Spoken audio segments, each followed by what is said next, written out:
Minister-president Drees opent de plechtige bijeenkomst met een rede waarin hij onder andere zegt: Meskipun Indonesia sudah memproklamasikan kemerdekaannya pada tanggal 17 Agustus 1945, Indonesia belum bisa bebas dari cengkraman negara lain. Masih ada negara lain yang ingin menguasai Indonesia, salah satunya yaitu negara Belanda.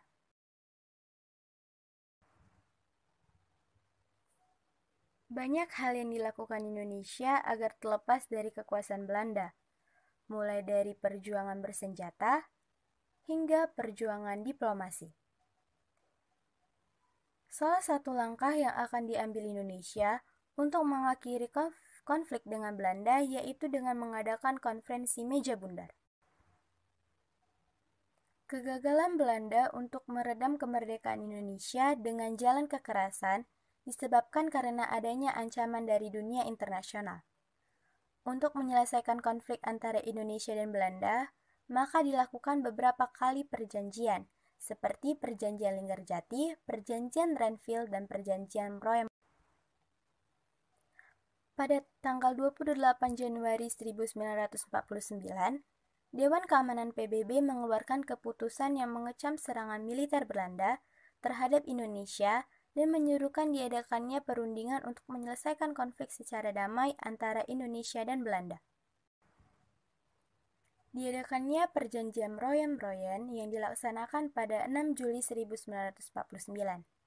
Setelah perjanjian ini dilakukan, maka diadakan lagi konferensi yang diikuti oleh para tokoh yang masih diasingkan di Bangka. Sebelumnya juga sudah diadakan terlebih dahulu konferensi Inter-Indonesia di Yogyakarta pada tanggal 31 Juli 1949 sampai 2 Agustus 1949. Konferensi Inter-Indonesia dihadiri oleh semua otoritas bagian dari RIS atau Republik Indonesia Serikat. Pada tanggal 11 Agustus 1949, dibentuklah perwakilan RI untuk menghadiri KMB di Den Haag, Belanda. Indonesia dan BFO atau Binnenkomst voor Federal Overleg juga mengadakan konferensi sebelum pelaksanaan KMB. Kemudian, diadakanlah konferensi meja bundar yang diselenggarakan di kota Den Haag, Belanda, yang dimulai pada tanggal 23 Agustus 1949 sampai 2 November 1949. Tot bevredigende overeenstemming, gevolgd door praktische verwerkelijking van de gestelde doeleinden, dan wordt de deur geopend naar een onafhankelijk en soeverein Indonesisch volksbestaan en naar een samengaan van beide volkeren op de basis van vrijheid en vriendschap. Vast staat dat hoe de conferentie zich ook ontwikkelt, zij van ingrijpende historische betekenis zal zijn voor het leven van de volkeren van Indonesië en Nederland.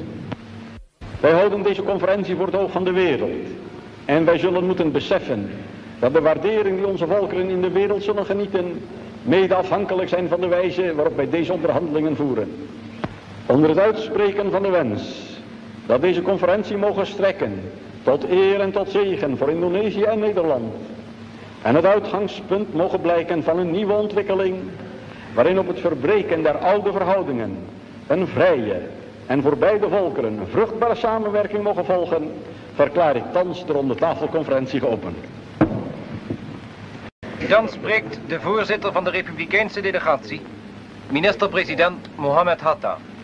4 tahun lamanya rakyat kita timbal balik hidup dalam persengketaan dengan merasa dendam dalam hati.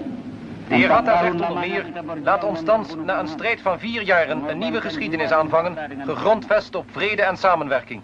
De volkeren van Indonesië en Nederland beide zullen er wel bij varen en het nageslacht zal ons dankbaar zijn. Bangsa Indonesia dan bangsa Belanda kedua-duanya akan memperoleh bahagianya.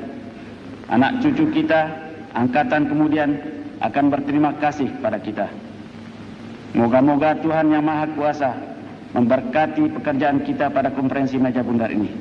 Sekianlah dan terima kasih. Vervolgens is het woord aan de voorzitter van de BFO, Sultan Hamid II van Pontianak.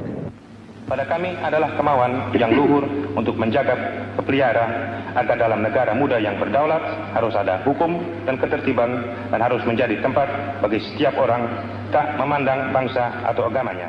De sultan zegt onder andere: wij willen vereend met inspanning van al onze krachten een goed georganiseerde rechtsstaat opbouwen die een waardig lid zal zijn van de volkerengemeenschap.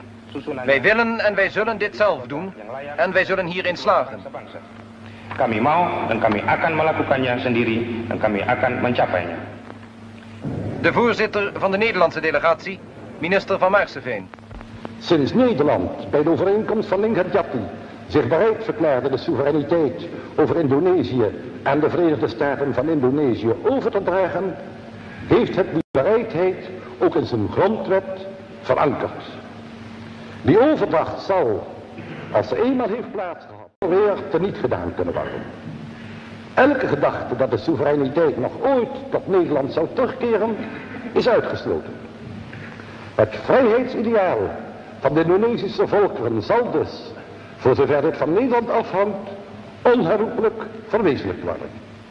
Ten slotte spreekt nog de heer Critchley, die namens de Commissie der Verenigde Naties voor Indonesië gelukwensen aanbiedt ter gelegenheid van de opening der conferentie. Mr. Chairman, on behalf of the members of the United Nations Commission for Indonesia, I should like to add our felicitations on this historic occasion. The opening of a conference dedicated to transferring sovereignty to some 70 million people and to establishing what will be a new and, I am convinced, happy relationship between the peoples of the Netherlands and of Indonesia. Pada tanggal 23 Desember 1949, perwakilan RIS berangkat ke Belanda untuk penandatanganan kedaulatan yang akhirnya dilaksanakan pada 27 Desember 1949.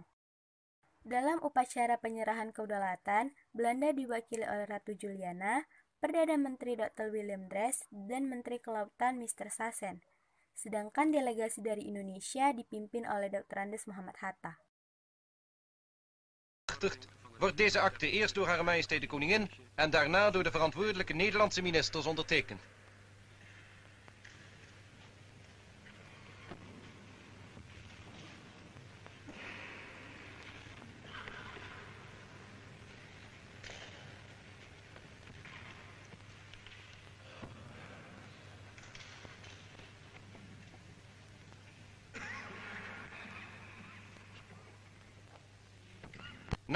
Blijkens de zo even met de handtekening van uw majesteit bekrachtigde akte van soevereiniteitsoverdracht en erkenning werd...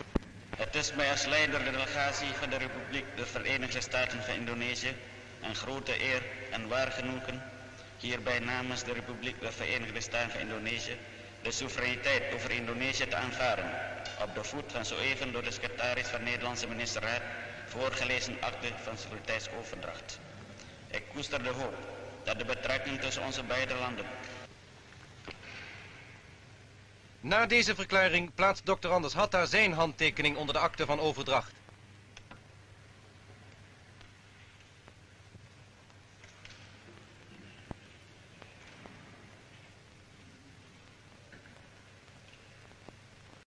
Di waktu yang bersamaan, di Jakarta, Sri Sultan Hamengkubuwono ke-9 dan Wakil Tertinggi A.H.J. Loving menandatangani kedaulatan Indonesia.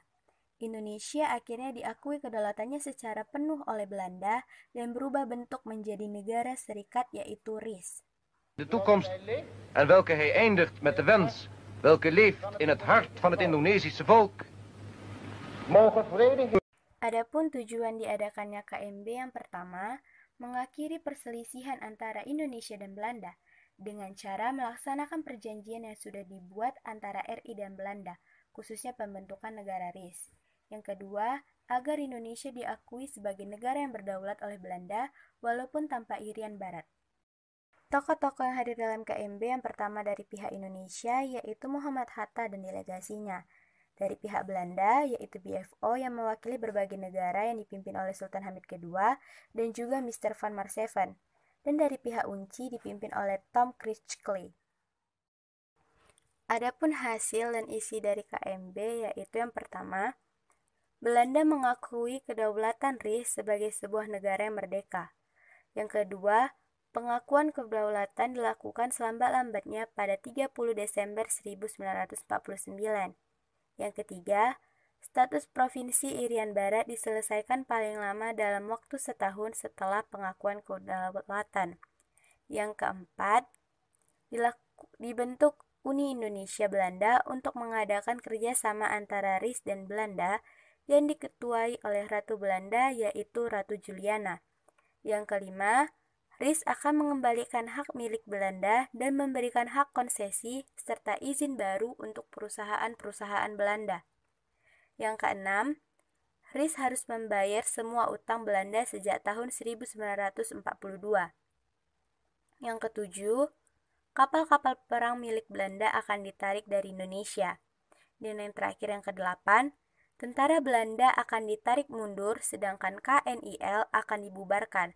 Dengan catatan, anggotanya yang diperlukan akan dimasukkan ke dalam kesatuan TNI.